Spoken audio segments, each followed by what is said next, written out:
That's nice. Yeah, so that should be good. Well, you know what happened with Jordan Peterson yesterday? Yes. Yeah, just yesterday, Jordan Peterson was banned from YouTube. And YouTube has a new policy that it's very weirdly worded, but apparently they're allowed to block and restrict any kind of videos that are about religion or that could be deemed offensive, which is almost everything. Yeah, that's right. Anything that's remotely, anything that's interesting is going to be offensive to somebody. So it won't be monetized. It also won't be in the Promoted. videos of interest. Or I know they did this to Prager University as well. They had blocked like 10 of their videos a couple of months ago.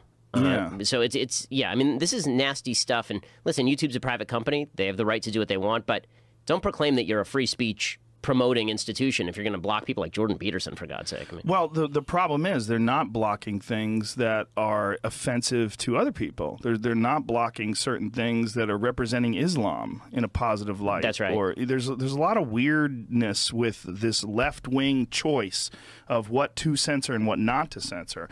And it's not just dangerous, it's also bad for the whole idea of being a progressive or being a liberal, because it makes them look really petty and really weird and really resistant and hesitant to actually have real debate. yeah, for sure. And this is one of the reasons why I'm very meticulous in my terminology about people who are on the other side of the aisle. I actually separate people who are liberal from people who are leftist. So when there are people who try to ban speech, I call them leftist. And if they are not interested in banning speech, then they're liberal, meaning they want bigger government, they disagree with me on politics, but they're still willing to have a conversation, they want an open forum.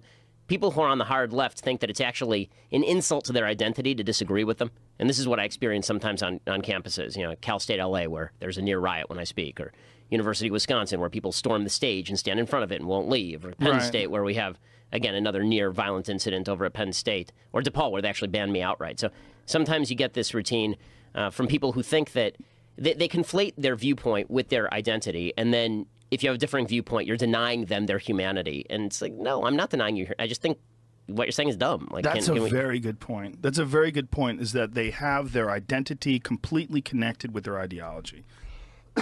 And when you oppose these people, when you have these debates with these people, what's really fascinating is the level of hysteria that gets reached while you're staying calm. Yeah, that's what I've noticed, is that there's a ton of, I tend to keep relatively calm, just as a human being. And very often when I'm debating someone, you see them getting more and more and more emotional. And people on the right love this because, of course, it's the triggering of the snowflakes. But the easiest thing in the world to do is trigger some idiot college kid who doesn't know his ass from a hole in the ground. And what's hard to do is actually discuss issues with somebody who's intelligent enough to make the point.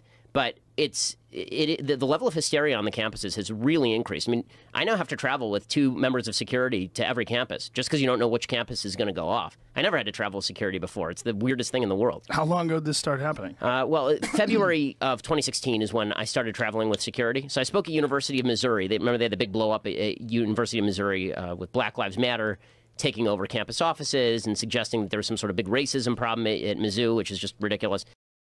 I did a speech there. And then the next time I spoke was Cal State LA, and they brought in a couple of security guys, and I was like, what do I need security for? I mean, I'm just speaking on a campus. Who cares?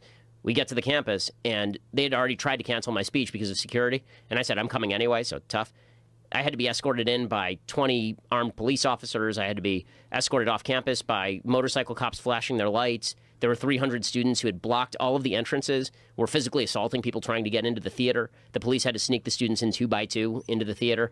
They told them that until I left the campus, they couldn't actually let the kids out of the theater because they were afraid that if they let the kids out of the theater, they'd be attacked as they were released. That one was pretty wild. So after that, it was like, okay, well, I guess the security is necessary. Wow.